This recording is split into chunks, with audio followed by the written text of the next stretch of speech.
তুমি সুখে বসে আছো, জামাই কেন মরা?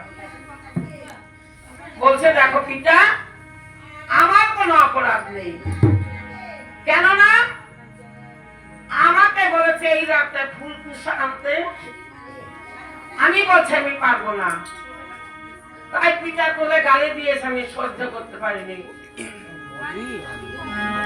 সেই কারণে আমি মুনিকে দংশন করিনি, অমৃত নন চেপে আমি বিষ ননে তাকিয়েছি, তাই মুনিবার ঢলে পড়েছে। আমার শিবকে বলছে মা, ওগো মা, তুমি যদি এই মুনিবারকে না জীবিত করে দাও মা, তুমি যে বিধবা হয়ে যাবে, তোমার তো মর্তধামে পূজা খেতে হবে মা, এইভাবে কি পূজা খাওয়া যাবে? তুমি মুনিবারকে জীবিত করে দাও। তাই আজকে অমৃত কুণ্ডের জল গায়ে দিয়ে মুনিবরকে জীবিত করে দিয়েছে।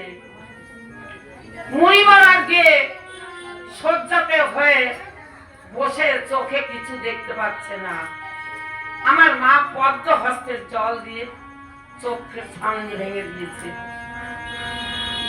আজকে মুনিবর যখন জীবিত হয়েছে শিবের কাছে বলছে, ওগো ঠাকুর, এ কখনো দেবতা মূর্তি, কখনো নাগ মূর্তি, একে নিয়ে আমি কোনোদিন সংসার করব না।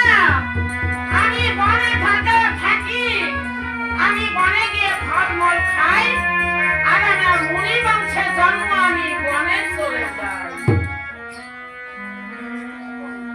এই কথা শুনে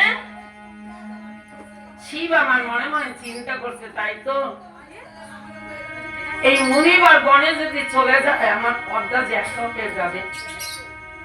তাই পদ্মাকে বলছো, গো পদ্মা, তুমি মুনির কাছে একটা বর প্রার্থনা করো।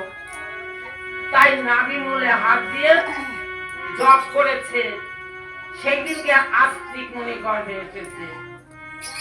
1, 2, 3 মাস 4 মাস করতে করতে 5 মাসে দুর্গা পঞ্চমী তো খাওয়াচ্ছে, 7 মাসে সাধের চরু, 10 মাস 9 মাস 10 মাস 10 দিন পুণ্যিত সময় আস্তিকের জন্ম হলো প্রভাত সময়। যখন আস্তিকের জন্ম হয়েছে, আস্তিক মুনি বলছে আমারও মুনি বংশের জন্ম, আমি আমার পিতার সঙ্গে বনে চলে যাব, বনে গিয়ে আমি ফল খাবো, আমি তোমার সঙ্গে থেকে মর্তধামে পূজা খেতে পারবো না। হ্যাঁ মা, যদি তুমি কোনো বিপদে পড়ো আমাকে স্মরণ করবে, আমি তোমার বিপদে উদ্ধার করব।